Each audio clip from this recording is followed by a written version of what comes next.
तो दोस्तों drama dine की जो स्टोरी है ना भाई साहब, वो कमाल की है। यकीन जानो कि ड्रामा मन मस्त मलंग से काफी बेहतर है। सुन मेरे दिल, तो इसका भाई मुकाबला कर ही नहीं सकता। मुझे समझ नहीं आ रही कि भाई इस ड्रामे की व्यूअरशिप इतनी कम क्यों है, इसकी रेटिंग इतनी हाई पे क्यों नहीं जा रही। खैर, इसकी जो नेक्स्ट स्टोरी है ना भाई, जो मैं आपको बताने जा रहा हूँ, वो आपको हैरान कर देगी। बेसिकली सारा मामला जो है ना, वो है प्रॉपर्टी का, जायदाद का। यानी अगर हुनैन जिंदा होता तो इतना मसला क्रिएट ना होता। और अब जो इशू बन चुका है वो है भी हुनैन की ही वजह से। यानी कि जवार शाह को औलाद तो हो नहीं सकती। अच्छा, यहाँ पर शबाब को औलाद हो क्यों नहीं सकती? इसके पीछे एक बहुत बड़ी रीजन है जो अभी तक आप लोगों से छुपाई गई है। ये नेचुरली मामला नहीं है कि उसको वैसे कुदरती तौर पे हो नहीं सकती औलाद। ये जो इसके घर में दो बहनें बैठी है ना भाई, असल में डाइन वो ही है। उन्होंने कुछ किया होगा जिसकी वजह से जवार शाह को शबाब से औलाद नहीं हो सकती। यहाँ पर सबसे पहले मैं इनकी बहनों के ऊपर बात करना चाहूंगा। वो चाहती है कि हमारे भाई को जब औलाद नहीं होगी तो इसकी सारी प्रॉपर्टी हमारे नाम पे हो जाएगी, हमारे बेटे के नाम पे। जैसा कि आपको दिखाया भी जाता है कि जावेद जो है वो किस तरह से आगे पीछे घूम रहा था और अपने बेटे को जवार शाह के जिम्मे लगा दिया कि आज के बाद यही तुम्हारा बेटा है। जब उन्होंने यह सोचा कि हुनैन से ये औलाद मांग रहा है, हुनैन से उसका बेटा मांग रहा है, तो उन्होंने किस चालाकी के साथ उसको साइड पे लगवा दिया। मैं ये नहीं कह रहा कि उसके जो दामाद हैं वो उसको मारना चाहते थे, लेकिन उनका फोन करने का मकसद यही था, वो शकील अंसारी को, कि ये मिशन हमने कामयाब नहीं होने देना। लेकिन वो चूंकि शराबी था, दिमाग से पैदा था, तो उसने उसका वैसे ही काम तमाम कर दिया।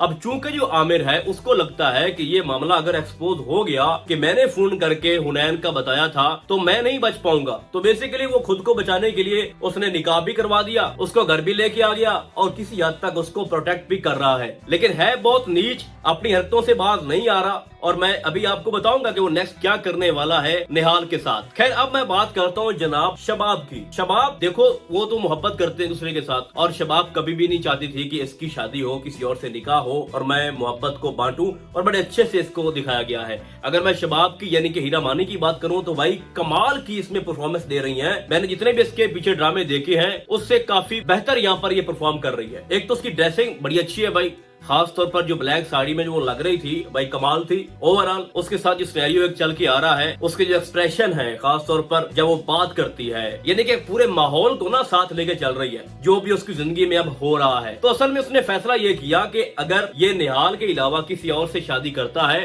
तो उस लड़की ने मेरी जगह ले लेनी है। लेकिन निहाल चूंकि हेल्पलेस है, मजबूर है, तो हमें चाहिए बच्चा। जिस तरह से कोई अडॉप्ट कर लेता है, तो ये वाला मामला शबाब को लग रहा था। लेकिन शबाब को ये नहीं पता कि जो निहाल है वो डाइन बनने वाली है। अभी शुरुआत है। मैं कमेंट्स पढ़ रहा था, लोग ये कह रहे थे कि यार इसका ये कब डाइन बनेगी, ये अपनी आदतों पे कब आएगी और कब ये अपना इंतकाम लेगी। भाई अभी तो हुआ ही कुछ नहीं है। अभी निहाल के साथ ऐसा कुछ होने वाला है जो अभी आपको बताऊंगा कि आप लोग दंग रह जाओगे। तो शबाब को लगा कि मैं इससे शादी करवा देती हूँ, 1 साल के बाद हम इसको घर से निकाल देंगे और हमारी औलाद हमें मिल जाएगी। और ऐसा ही होगा भाई। आपको दिखाया जाएगा कि 1 साल के बाद इनको बेटा होगा, बेटे की तकरीब हो रही होगी, और वो बेटा किसकी गोद में होगा? शबाब की गोद में और जवार शाह की गोद में। और उस तकरीब में उस बेटे की जो माँ है उसको नहीं आने दिया जाएगा और आपको दिखाया जाएगा कि जावेद उसको धक्के दे के वहाँ से निकाल रहा होगा। लेकिन यहाँ पर अभी कुछ कम नहीं था, आगे आपको और भी चीजें ऐसी दिखाई जाएंगी जो कि आपको हैरान कर देंगी। बेटा पैदा होने तक जितनी भी ड्यूरेशन है, साल है, जितना भी है, उसके ऊपर बेहद ज्यादती की जाएगी। उसको फिजिकली टॉर्चर भी किया जाएगा। घर में कोई इज्जत नहीं है।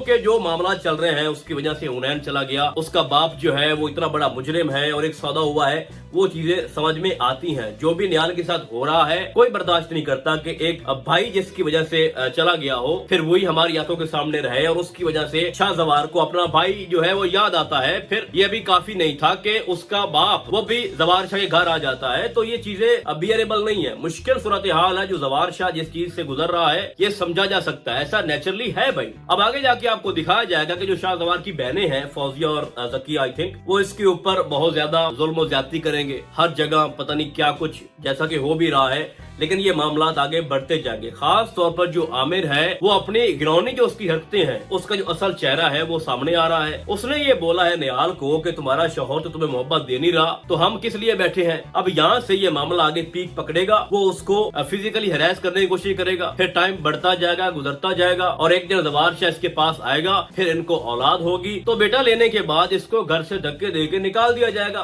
क्योंकि ये एक समझौता था, एक डील थी। तो वो कहेंगे कि इस घर में अब तुम्हारी कोई जगह नहीं है। है। लेकिन निहाल चूंकि एक बच्चे की माँ है तो वापस आएगी, वो कहेगी कि मेरा हक है यहाँ पर, मेरा बेटा आप लोगों के पास है। वो अलग बात है कि डील हुई थी, समझौता हुआ था, जो भी हुआ था। उसके बाद असल कहानी तब शुरू होगी। आपको दिखाया जाएगा कि जो जावेद है, आमिर है और उसकी जो 2 बीवियां हैं जो असल में डाइन है, वो इसके ऊपर इतना जुल्म करेंगी और खास तौर पर जो आमिर है वो इसको इतना फिजिकली टॉर्चर करेगा कि उसको लगेगा कि भाई अब ये एंड हो गया है, ये तो खत्म हो गई है। वहां से इसको उठाएंगे और किसी जगह पर उसको दफन कर देंगे। उसके बाद निहाल वापस वहीं से निकलेगी, वो जिंदा बच जाएगी, फिर उनके घर आएगी और उसके बाद वो डाइन बनकर इनको दिखाएगी। लेकिन उस वक्त तक ऐसा वो कुछ भी पहले नहीं करेगी। ये बात आप भूल जाओ। अभी तो भाई 10-11 एपिसोड आई हैं, अभी बहुत कुछ होना बाकी है। अभी तो भाई बड़ा लंबा सफर आपने तय करना है और स्टोरी के अंदर जान भी है, ऐसी बात नहीं है। एक खलबली मची हुई है भाई इस ड्रामे के अंदर। उसके बाद क्या होगा, जब निहाल वापस आएगी तो भाई साहब जो जवाद शाह है उसको निहाल से हो जाएगी मोहब्बत। तो जब मोहब्बत हो जाएगी तो असल कहानी फिर वहां से शुरू हो जाएगी। फिर बेचारी शबाब का क्या होगा, फिर टाइम गुजरता जाएगा, सालों के साल निकल जाएंगे और फिर आमिर भी एंड पे एक्सपोज हो जाएगा, उसकी बहनें भी एक्सपोज हो जाएंगी कि वो क्या चाहती थी। असल में उनको भाई से कोई मोहब्बत नहीं थी, वो सिर्फ भाई की प्रॉपर्टी को अपने अंडर करना चाहती थी, कंट्रोल करना चाहती थी। हुनैन वाली बात सामने आ जाएगी, किस तरह से मेरी बहनों ने एक ऐसा खेल रचाया कि अगर ये फोन ना करती या अगर ये प्रोपेगेंडा ना करती तो आज हुनैन जिंदा होता।